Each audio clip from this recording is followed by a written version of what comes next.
আচ্ছা আপনারা বলেন তো, আল্লাহর পরিচয় জানেন না জানেন না? জানেন। কেন? আল্লাহর অস্তিত্ব আছে, এটা তো জানেন না? কি ওই অন্য আকীদার লোকেদের মতো যে আল্লাহর অস্তিত্ব নাই, আল্লাহ নিরাকার?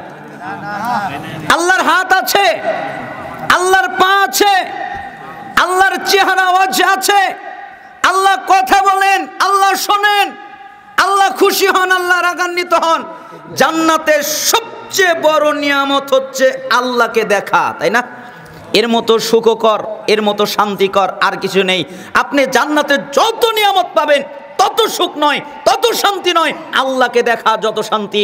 আল্লাহকে দেখলে আপনার কলিজা ভরে যাবে।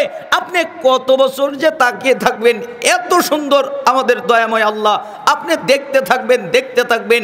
এত মজার নিয়ামত জান্নাতের মধ্যে নেই। আল্লাহকে দেখা যাবে, তার মানে বোঝা যায় সবচেয়ে বড় নিয়ামত হচ্ছে আল্লাহকে দেখা। তো আল্লাহর যদি অস্তিত্ব না থাকে দেখবে কি? তো প্রমাণিত হলো আল্লাহর অস্তিত্ব আছে, আল্লাহর অস্তিত্ব আছে, আল্লাহকে দেখা যাবে, আল্লাহর অস্তিত্ব আছে।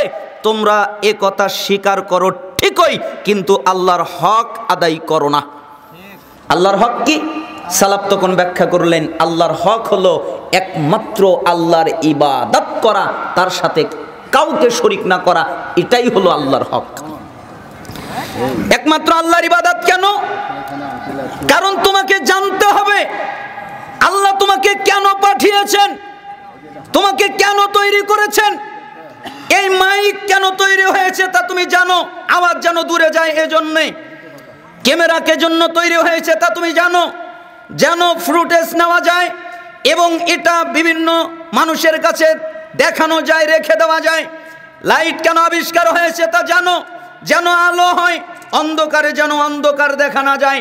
তুমি প্রত্যেকটা বিষয় কেন আবিষ্কার হয়েছে তা জানো, কিন্তু তোমাকে আল্লাহ কি বানালো, কেন বানালো এটা তুমি জানো না।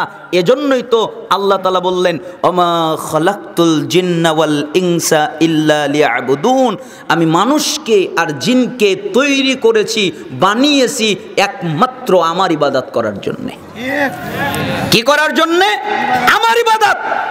একমাত্র আমার ইবাদত করবে, একমাত্র আমার দাসত্ব করবে, একমাত্র আমার বন্দেগী করবে। আমি তাকে 5 তলা বাড়ি বানানোর জন্য পাঠাইনি, আমি তাকে 10 তলা বাড়ি বানানোর জন্য পাঠাইনি, আমি তাকে দুনিয়ায় এটা সেটা করার জন্য বানাইনি। দুনিয়ায় চলতে গেলে কিছু লাগবে, যতটুকু প্রয়োজন ততটুকুতে কোনো ক্ষতি নেই। আর অতিরিক্ত যদি হয়ে যায় তাহলে দান খয়রাত যদি করে তাতে কোনো ক্ষতি নেই। কিন্তু আমি মৌলিকভাবে তাকে দুনিয়ার কোনো কিছুর জন্য বানাইনি, আমি বানিয়েছি একমাত্র আমার ইবাদত করার জন্যে, একমাত্র আমার দাসত্ব করার জন্যে। মা উরিদু মিনহুম মির রিজকিন ওয়া মা উরিদু আইয়ুতঈমুন, আমি এদের কাছে কোনো রিজিক চাই না যে এরা আমাকে রিজিক দেবে, আমি এদের কাছে কোনো খাদ্য চাই না যে এরা আমাকে খাদ্য দেবে। ইন্নাল্লাহু আর রাজ্জাক, নিশ্চয়ই আল্লাহ তিনি হলেন রিজিক দাতা। তার মানে আল্লাহ আমাদেরকে তৈরি করেছেন একমাত্র ইবাদত করার জন্যে। আমাদের দায়িত্ব আল্লাহর ইবাদত করা, আর আল্লাহর দায়িত্ব আমাদেরকে রিজিক দেওয়া।